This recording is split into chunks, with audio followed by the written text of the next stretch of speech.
CTV News with Sarah Freemark. When I woke up this morning, it was very happy to see this.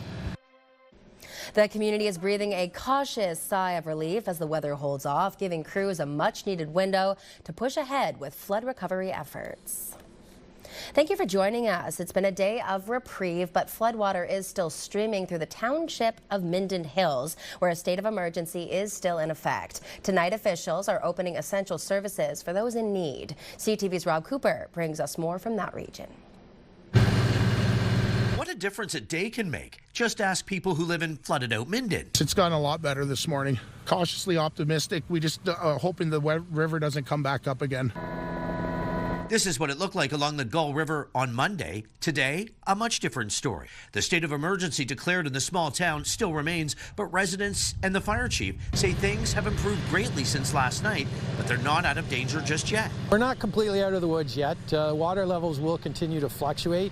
If we do get more rain during the week, levels may come up a little bit, but things are moving in the right direction. Sandbags remain piled up in front of homes and businesses. Flooded out roads are still an issue. The bridges in town will remain closed until further inspection, and life won't be back to normal for some time. But the town is working together, moving sandbags to new locations just in case. Many people volunteering their time to assist fire crews and residents. I came out Tuesday night with a group, and then more people showed up, and there was, I don't know, probably 50 or 60 of us in our group at one point. And we all kind of worked together and just checked on people and saw who needed bags. And This has just been a godsend. If it wasn't for the volunteers here in Minden, we would have lost our house and everything else. They're angels. The mayor of Minden says the forecast is calling for a much-needed 5-day break from rain. Forecast is for about a 5-day respite from the rain, and so that's given us a bit of a reprieve. Now, the fire chief here in Minden says the state of emergency will remain in place here until at least next week. He says they will reevaluate that designation after the weekend. Meanwhile, property owners being encouraged to leave those sandbags where they are for the time being, just in case. Rob Cooper, CTV News, Minden. And now from Haliburton County to the Muskoka region, here's an overhead view of the rising water there. It was captured by our CTV News helicopter over Bracebridge, where a number of road closures are in place this hour. The mayor is continuing to remind residents and visitors to stay off the water, as boat traffic can cause implications to the sandbag systems that are in place to protect the properties. Now, despite the spring melt, Santa's Village says it is preparing to open on May 16th. The family theme park, which has been operating for more than 70 years on the banks of the Muskoka River, is planning to move forward with its scheduled opening date, aiming to kick off the summer season without any delays. Staff say crews are working to assess, clean up, and get everything back into shape, adding that the tourist attraction is no stranger to the harsh weather impacts. Affordable housing has dominated headlines around our province, and the government has continued to take steps to make homes more modestly priced. But what about our seniors? CTV's Luke Simard has more on how the City of Barrie used strong mayor powers to help a new development come to life. Years of red tape, zoning orders, and the better part of a decade, the City of Barrie is taking things into their own hands. Since 2019, Tollendale Village has been looking to expand its care to seniors in our region. Today, the City of Barrie crossed township boundaries into Innisfil along with the provincial government in speeding up the process to make Tollendale 2 a reality. Mayor Alex Nuttall using strong mayor powers to provide municipal servicing to enable the next phase of the build. Get this moving as fast as possible, give the opportunity for our local, Tollendale Village community to get going and to be able to deliver those houses as soon as possible. The $4.5 million grant would allow Tollendale Village to utilize the City of Barrie's wastewater and water services. I think everyone's working together, as the mayor mentioned, municipalities, province, because there's such a need. So that has been really helpful and a blessing, and we look forward to the days ahead. The expansion into Innisfil would see Tollendale expand their number of units to 588, a welcoming contribution as the need continues to increase. Right now we have a wait list for Tollendale Village Barrie of approximately 1,500 units, so that's about, on average, 1,800 people. waiting to get into this location. So that's really the motivation for expansion into Innisfil. People want results, especially in this economy. They want to see projects moving. They can't afford delays. This will not only support actual jobs to build the project, it will support jobs once the project is completed, and it's going to support a lot of seniors. It remains unclear when shovels will hit the ground on Tollendale 2, but officials say the grant allows them to pave a path forward on affordable senior living units in the community. Luke Smart, CTV News, Innisfil.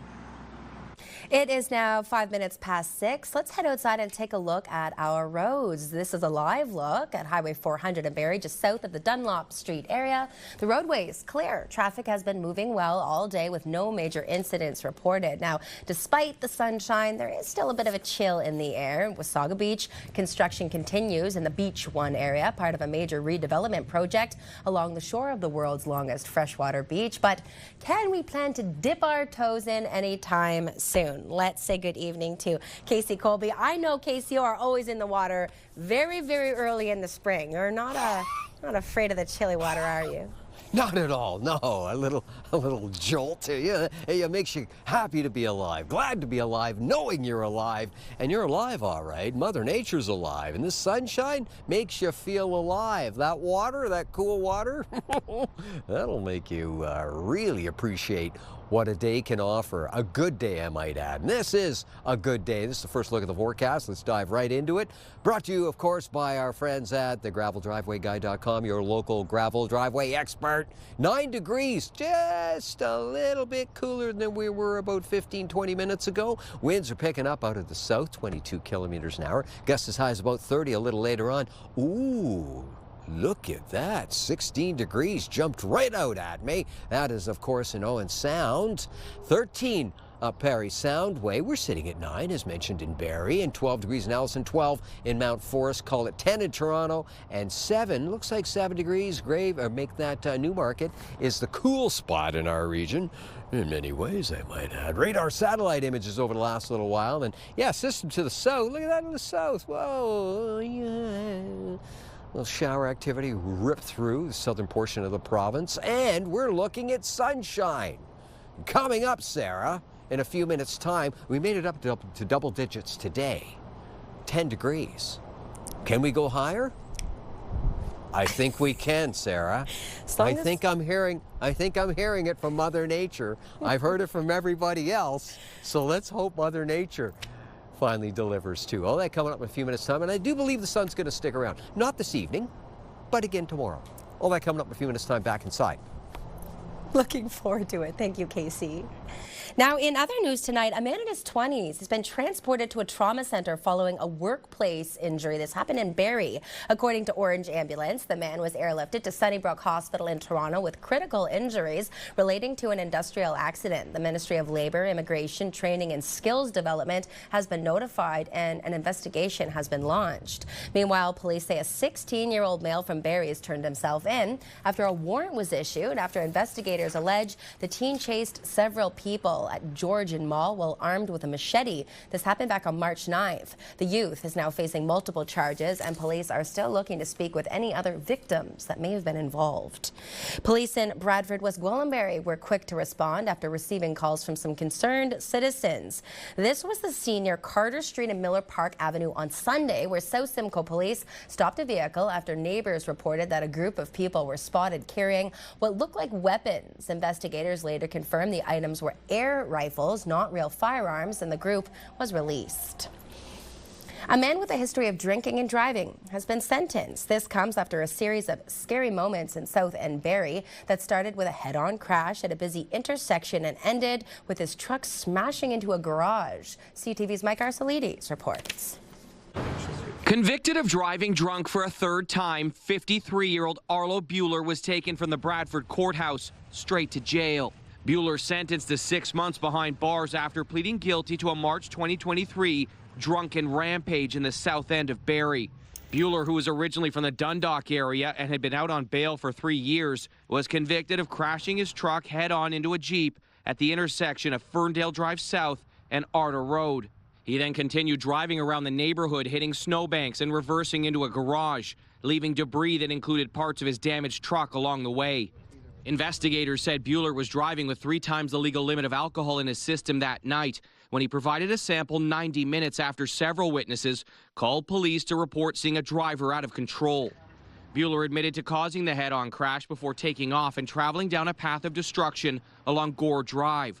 He was charged with failing to remain at the scene of the crash, dangerous and impaired driving, along with driving while prohibited. The court heard police found empty beer cans in Bueller's truck. He pleaded guilty in December to impaired driving and failing to remain following the crash. The defense asked the court for a conditional sentence, including house arrest, instead of actual jail time. Justice Lynn Saunders disagreed, as Bueller failed to seek counseling or therapy despite having 3 years to get help. According to court records obtained by CTV News, Bueller was previously convicted and sentenced in 2014. He was fined and banned from driving for a year following a crash along Highway 11 northbound, when a witness told police that the driver and passenger of one of the vehicles involved in the crash switched seats before officers arrived on scene. Police concluded Bueller was under the influence of alcohol and driving while under suspension. Bueller, Justice Saunders said, had also been banned from driving in 1996. The judge telling Bueller he was very fortunate that neither he nor anyone else was seriously hurt or killed as a result of his abhorrent actions.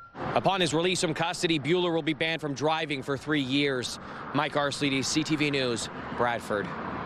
The Simcoe-Muskoka District Health Unit is issuing a drug alert. Officials say the current street supply of unregulated substances could be deadly, with a rising number of suspected drug poisoning deaths and emergency room visits over the past 3 weeks. Health officials believe the drug may be a form of fentanyl mixed with tranquilizers or benzos.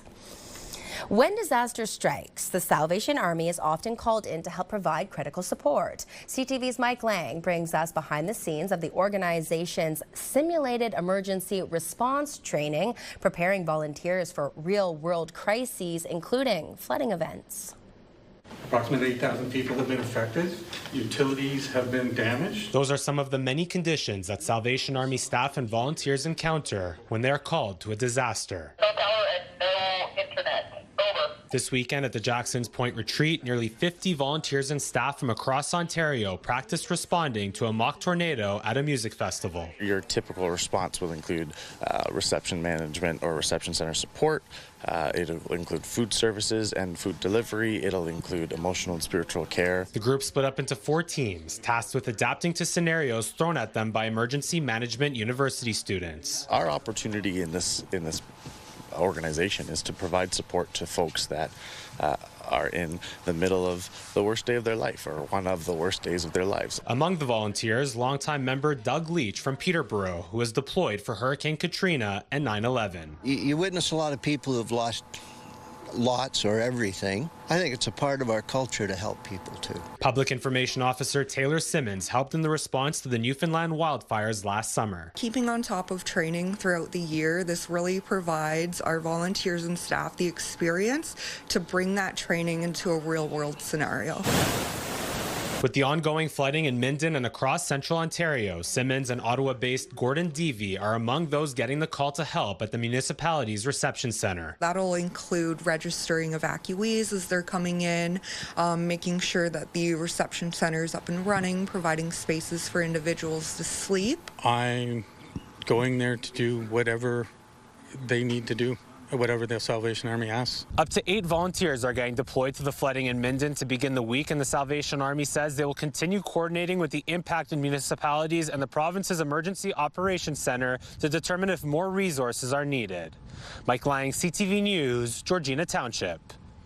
The town of Collingwood is nixing the idea of allowing people to bring their own alcohol to events. After a review and consultation, council has decided to not follow suit with new rules from the province, despite them taking effect on April 30th. Ontario's new changes will allow adults 19 and over to bring their own booze to approved events, but require sign-off from municipalities and the Alcohol Gaming Commission of Ontario. Local officials in Collingwood say events can still serve, just you can't bring your own, at least not at this time. A new report finds that Canadian doctors are increasingly dealing with the fallout from false info their patients are finding online. Conducted by the Canadian Medical Association, 97% of doctors say they've had to step in after patients followed false or misleading information found online. The CMA president says many Canadians are turning to the internet because it's easy to access and because of ongoing healthcare shortages right across our country. And on that note, please do stay tuned because a little later in the show, we'll be joined by Dr. Fortinsky from Royal Victoria Regional Health Centre, and we will be discussing the importance of getting screened for colorectal cancer, something that can now be done with a take-home kit. Let's talk Troubadour, because the clock is ticking down for local musicians that are hoping to take the spotlight at the Meridian Place stage. The Troubadour Festival Local Opener Showcase is putting out one final call for artists to apply. That's from right across the region. So far, more than 100 submissions have been received, but the deadline isn't until Friday, May 1st at midnight. The opportunity is a chance to open up for headlining acts at one of Ontario's top 100 festivals. The Troubadour Festival, presented by Paul Sadler Motors, is a free outdoor concert.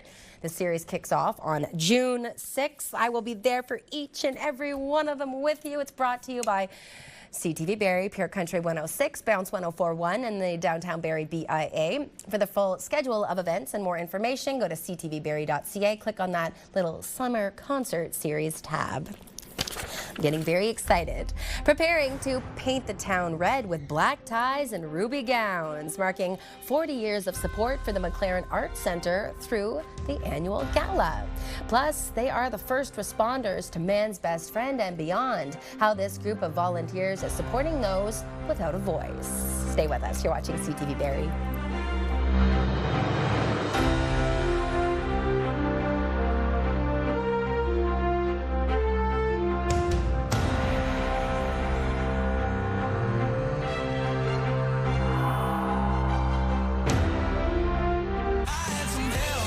Country 106. Central Ontario's home for the best country music. Listen for your chance to win $50,000.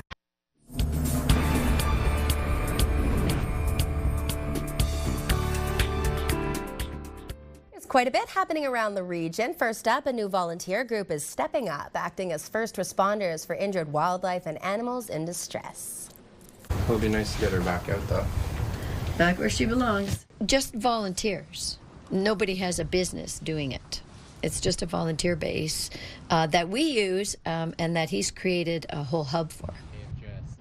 Founder Kurt Vonderkroon started the group, Simcoe County Emergency Animal Response, or SCEAR, which takes emergency calls, dispatches trained volunteers, and transports animals to rehabilitation centers so they can get the help that they need fast. The idea came after his own dog was hurt, and he realized there was a major gap in on-site animal response. Transported by one of your volunteers because we thought she had a head injury. Okay. And now she's ready to go. Like any new organization, every day is new experiences. Every rescue is a new experience in one way or another. No two animals act the same or are the same. And it's been great to gain new knowledge every single day. And you meet a lot of great people every day. And we've had a lot of support from the community. If it's wildlife and no one else will deal with it, we want to fill that gap because we don't think that the animals should just be left there to suffer on their own. Since January, the group has responded to about 50 calls and say the need is growing, which is why SCEAR will be out in the community this summer raising awareness and recruiting volunteers. Maybe that's another organization I'd like to volunteer my time to.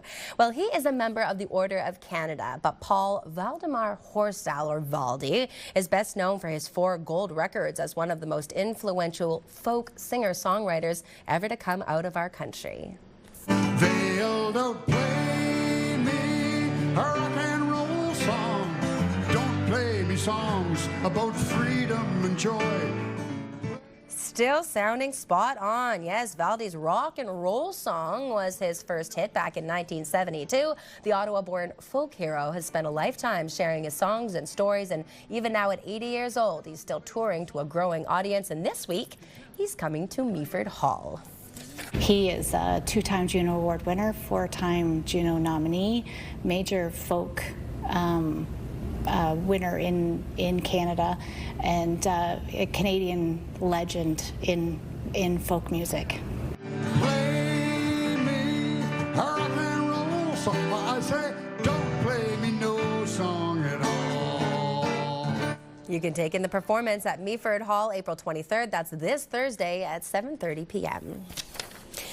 Marking 40 fabulous years of creativity in our community, the McLaren Arts Center's annual Black Tie Gala returns, and to honor its Ruby anniversary, this year's theme is Paint the Night Red, a rich and radiant tone to inspire the night. Tuxedos and formal gowns will be donned for an evening of extravagant packages through a live auction, fine food, and philanthropy.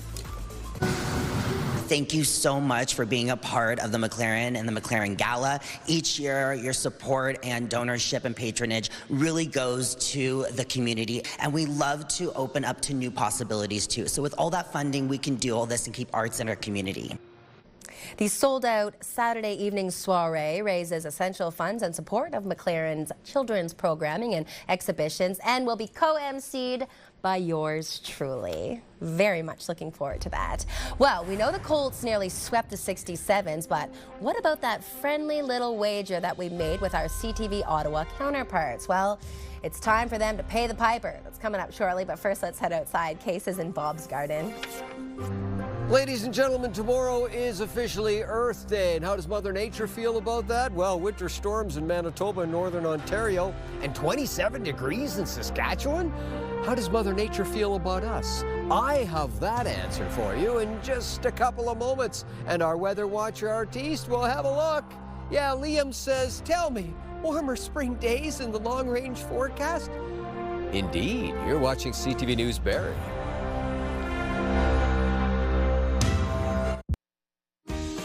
Hi, we're Martin and Steph from Bounce 104.1. And this week on the show, we're giving away tickets to the CLH Red Carpet Concert with William Prince. And Bounce to the Bank continues. Yes, so make sure you tune in Monday to Friday from 5:30 to 10 for your chance to win.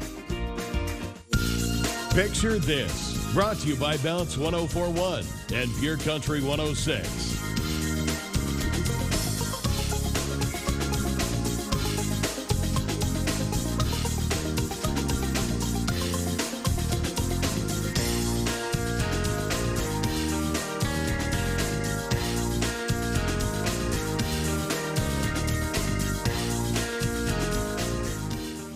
I love that the Colts mascots wear kilts. We are celebrating your playoff spirit this week for Picture This, whatever it is. We're seeing a lot of hockey jerseys, but the NBA, the Raptors, are entering into playoffs as well. So whatever team you support, snap those photos, dig them up, and send them to us. Picture This at ctv.ca. Now, Case, we had a fun little wager going on with our friends from CTV Ottawa. And last night, their 6 o'clock anchor, Patricia Bowl, she made good on her side of the bet and had to don a Barrie Colts jersey because of our big win. Take a look. I lost the bet on Saturday, was the final game for the 67s. Of course, I had a bet with CTV's Sarah Freemark in Barrie that our team, the 67s, would defeat the Barrie Colts. Instead, it was a 4-1 win on Saturday night. They took the OHL playoff series in 5 games. So the Colts move on to the Eastern Conference Finals. They're going to play Brantford, I believe it is. Okay. I mean, I'm a huge Barrie fan, so I should know. Brantford Bulldogs is who they'll be facing, and I guess I'll have to cheer for them. Those are my former colleagues, Patricia and Stefan. Clearly thrilled, Case, about losing that bet. I wonder if we'll get that jersey back, because we're going to need it. The Eastern Conference Finals against the Brantford Bulldogs starts tomorrow night. And look at this. Unlike the umbrella, I still have your jersey. There you go. What? That's right, you do. That's right. Hey, Stefan looked like he was right into it. You know, he went, yeah, I'm glad you're wearing that. Not me. I'm happy. You know why? They're not invested in the OHL because they're busy following the Ottawa Senators. You may have heard of them. They're in the playoffs. Oh, yes. I don't know if you knew that. Yes, I'm well familiar with the Senators. Thank you very much. And yeah, we're cheering for all our Canadian teams, right? Well, most of them anyway, right? Yeah, let's talk about our lovely country right across the country. As mentioned, hey, snowstorm in Manitoba and Northern Ontario for this evening, going into tomorrow. Tomorrow being Earth Day, and sunny and 27 degrees in Saskatchewan. How about us? Well, let's talk about us. Starting right now with the temperature outside your door, 7 degrees in Newmarket. That's the coolest. And the warmest, well, it looks like it's holding on to 16 degrees in Owen Sound, 13 in Parry Sound, 10 in Gravenhurst, and it looks like 13 in beautiful Collingwood. This is the almanac for today, 10 and -4, that's the high, that's the low. A record 28.5 degrees in 1985. Wow, that is some kind of warm, isn't it? Going back to the days of the mullet, I do remember them. Yeah, -7.8 for the record low. That's stretching back 1873, long time ago. Sun rises 6:23, sets at 8:12, 13 hours and 48 minutes of daylight. Sully, roll that forecast radar for me, would you? Look at this beautiful evening. Look at this beautiful. There we go, overnight, and tomorrow, that's equally, that's lovely, isn't it? Into tomorrow, oh, I love it. I haven't had a chance to say that in a little while. Now, I do love the snow in the winter, but this isn't winter. This is spring. This is the Southern Tip of Georgian Bay Lake Simcoe overnight temperatures sitting 2 degrees, partly cloudy. And a little bit of low-lying fog this evening. I'm looking for clouds right now. I'm seeing a few come into the picture, so to speak. 12-15 degrees for tomorrow. Mainly sunny skies to enjoy. That's a nice day. A little bit warmer than what we enjoyed today. Orangeville, Bradford, Georgina, Newmarket, Richmond Hill. 2, 3, 4 degrees. Hey, there is a slight chance of a passing shower in Richmond Hill this evening. Oh, so slight. And then for tomorrow, 17 and 18 degrees. Fair skies. Gorgeous. Gorgeous. Parry Sound, Huntsville, Bracebridge, Gravenhurst, Haliburton, 1-0 and -1 overnight. Mainly cloudy skies. Winds picking up. Gusts as high as about 50K a little later on. And then for tomorrow, there it is right there, 14, 15 degrees. Sunny skies across the north of our viewing area. In the Haliburton region, could see a couple clouds. Haliburton Highlands. That's tonight and tomorrow. Now time for the Diamond and Diamond Lures 5-day extended forecast, and it looks like this. Does the sun want to stick around, little weatherman? You bet it does. There's Thursday, 15 degrees and sunny skies. Hey, when you see Friday, it's just a slight chance of a shower. Yeah, fair skies heading into the weekend at this point. Room for improvement if you do like the sun. Saturday looks like cloudy, 60% chance of a shower, still in double digits, 11 degrees, 13 on Sunday.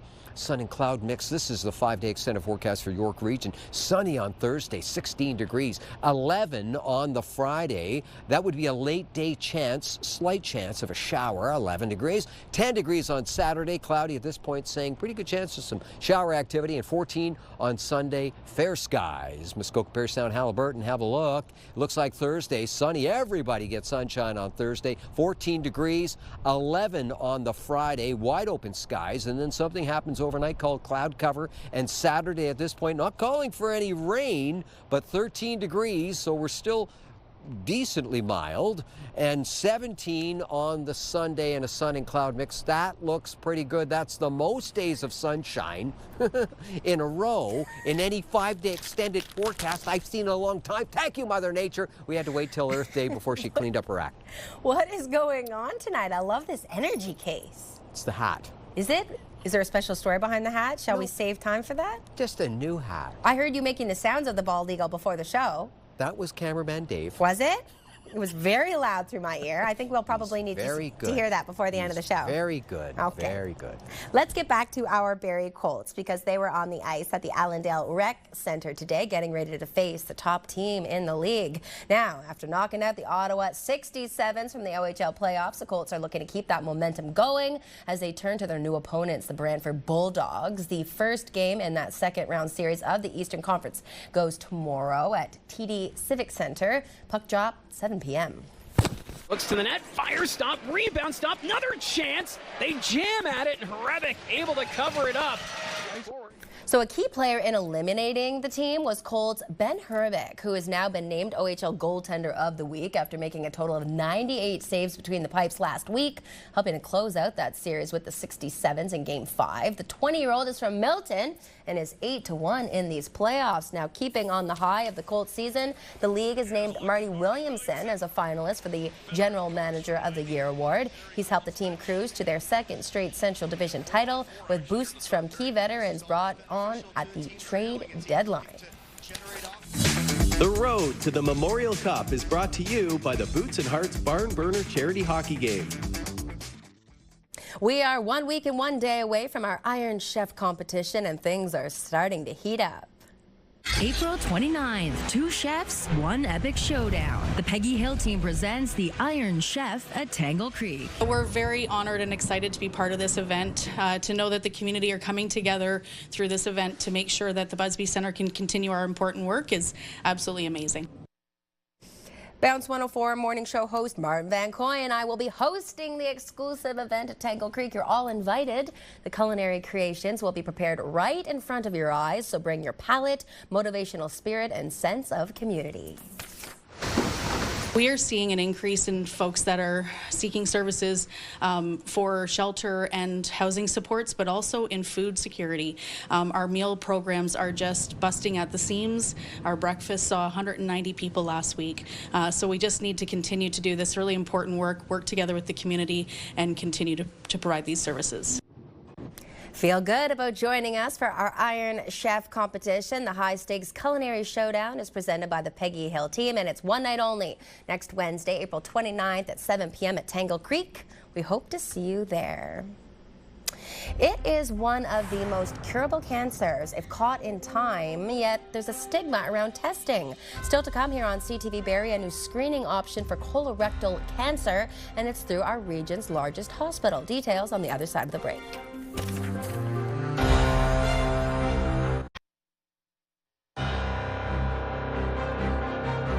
Recapping our top stories, it's been a day of reprieve, but floodwater is still streaming through the township of Minden Hills, where a state of emergency remains in effect. Tonight, officials are opening a warming center and other essential services for those in need. Since 2019, Tollendale Village has been looking to expand its care to seniors in our region.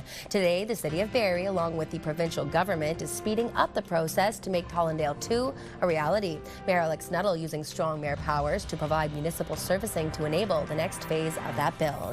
And convicted of driving drunk for a third time, 53-year-old Arlo Bueller was taken from the Bradford courthouse straight to jail. Bueller is sentenced to 6 months behind bars after pleading guilty to a March 2023 drunken rampage at the south end of Barrie. The Premier says 6 inmates mistakenly released from Ontario jails are still at large. It's unacceptable. No excuses. All the way through the ministry. We have to tighten it up. Can I sit here and say there'll be never administrative mistake when they're in the courts or whatever? I wish I could. I can't, but are we going to tighten it up? Are we going to use technology? Do we need to use AI? Do we need to do anything? Because it can't happen again. 157 inmates were mistakenly released from Ontario jails over the past 5 years. Ontario's Solicitor General has apologized, saying officials had apprehended all of the inmates after previously stating they were caught immediately after being improperly released.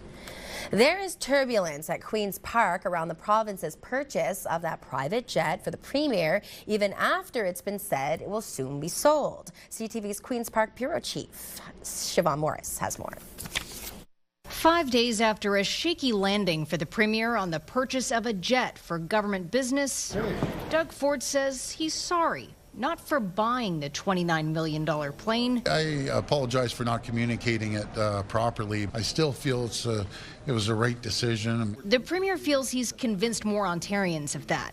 But he won't be making a double U-turn and keeping the 10-year-old Challenger. It's still for sale, even though he feels it's kind of embarrassing that a province our size, geographically and economically, that we have no government plane. Doug Ford's news conference baffled the opposition. I don't think he gets it yet. And the reason he doesn't is because he is so out of touch with the people of this province. The Premier confirms his cabinet endorsed the big buy unanimously. It just shows you how out of touch and out of control and tired and worn out that this government is. The Premier insists the jet wasn't for him alone. He envisioned the 12-seater being used to move firefighters or victims of disaster. I want to evacuate the elder, the children or whatever. I know it's small, but if you can take 2 or 3 trips real quick. A justification opposition leaders see as pure spin. This jet can't even land at Billy Bishop Airport in downtown Toronto.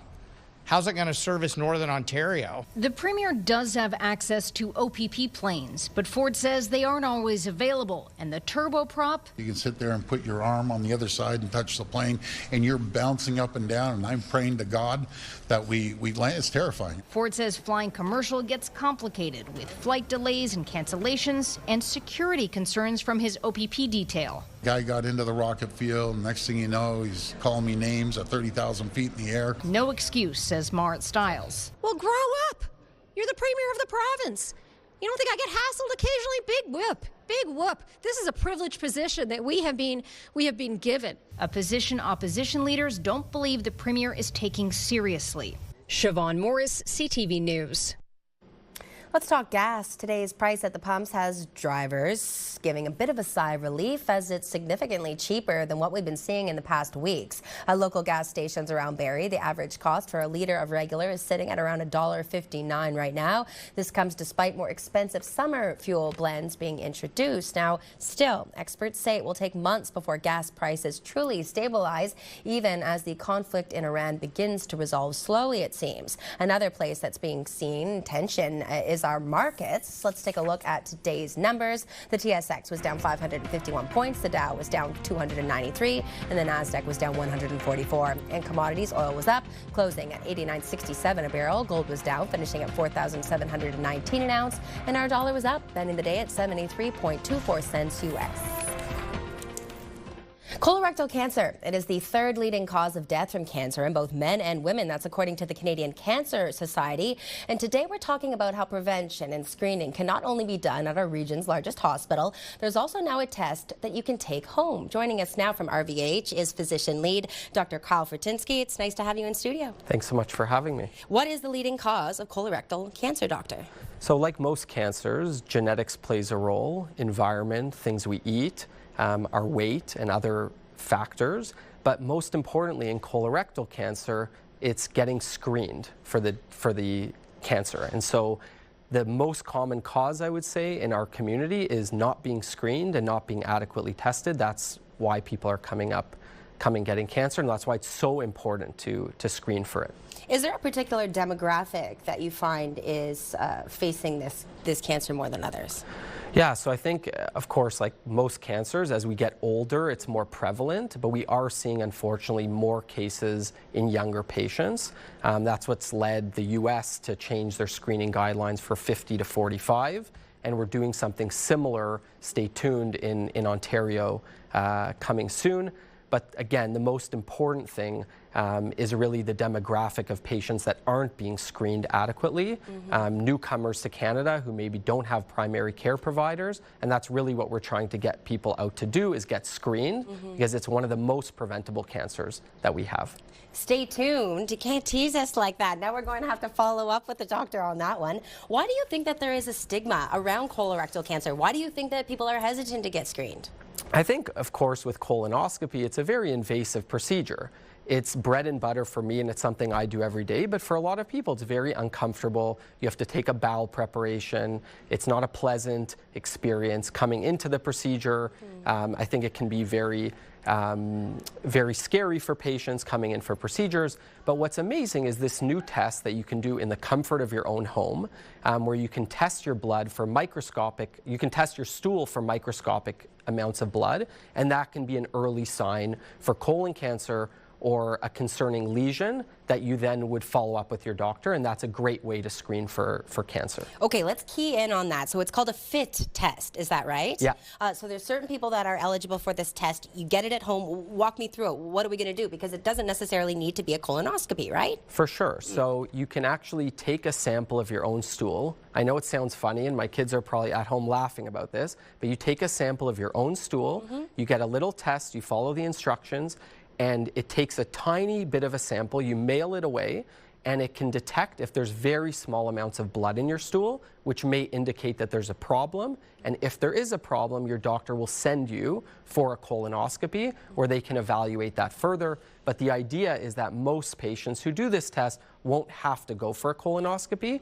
But if you do have something abnormal, then it's even more important that you do go for the colonoscopy afterwards. Okay, great information. Appreciate that. Now, our digital team has done a longer article that you can find on the CTV website. Let's go ahead and pull it up, because not only can you read more about this, there's also information about getting up to date with breast, cervical, and colorectal cancer through the Simcoe Muskoka Cancer Screening Hotline. The number is there. You can also see if you're eligible to have that fit kit mailed directly to your home. Still to come, creating a frenzy in downtown Toronto. Why police are saying that music superstar Drake is causing a bit of a hassle. You're watching CTV News Barrie. Time now to take a look at your Tuesday night primetime lineup. The Aurora Tea Garden Mysteries, Death at the Diner, starts at 8, followed by Criminal Minds at 10, and CTV News Barrie at 11 p.m. A publicity stunt put on by Toronto's iconic rapper Drake is icy cool. CTV's Jessica Smith explains. Fans have been gathered around this massive ice structure at 81 Bond Street since Monday evening.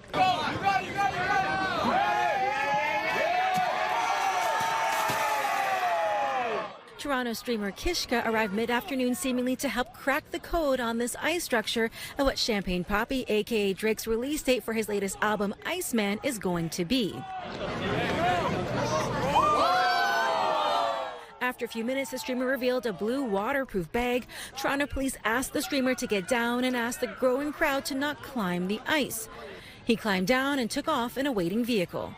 Later in the afternoon, showing the contents of the bag online with a large picture book and the words Iceman, May 15th. Fans still waiting at the ice structure reacted to the news. People were like shouting, open it. Even I was like excited to see the bag, like what's inside. I said shout out to the marketing, because it definitely has to do something. The market, like, yeah, it's the right place, because look, it's full. So yeah, especially downtown also, yeah. Jessica Smith, CTV News.